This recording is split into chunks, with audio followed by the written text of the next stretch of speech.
Mengenai di tengah upaya peningkatan kualitas hidup masyarakat Kota Makassar, masih saja ditemukan warga miskin yang tidak mendapat perhatian. Di usianya yang ke-100 tahun, Nenek Hawiyah yang hidup sebatang kara tidak pernah mendapat bantuan dari pemerintah, termasuk bantuan Kartu Indonesia Sehat. Beginilah kondisi rumah dari Nenek Hawiyah. Di usianya yang ke-100 tahun, ia tinggal seorang diri di rumah kayu tanpa memiliki dinding rumah di gang kecil di Jalan Sultan Abdullah, Kelurahan Buloa, Kecamatan Talok, Makassar.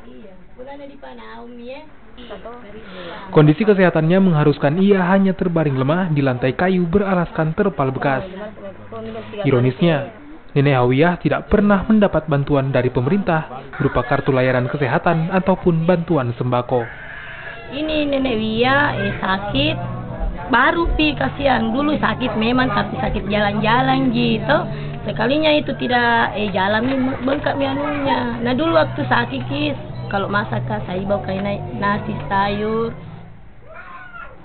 Untuk bertahan hidup ia hanya berharap belas kasihan dari warga setempat.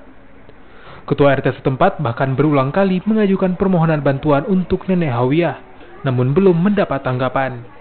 Berapa kali kayak tahu itu biasa dia tanya waktu berapa kali ditinjau ini Siapa yang meninjau? Banyak sekali dari sosial apa dari banyak berapa kali nih itu dari apa dulu itu yang kedua KPK itu dulu juga ada program begitu enggak ada juga. Para tetangga dan RT setempat lah yang kerap mendatangi rumahnya untuk memberikan makanan dan bantuan pengobatan. Mereka berharap Nenek Hawiyah mendapatkan perhatian lebih dari pemerintah Kota Makassar, khususnya masalah kesehatannya. Nila Rustam, Kompas TV, Makassar.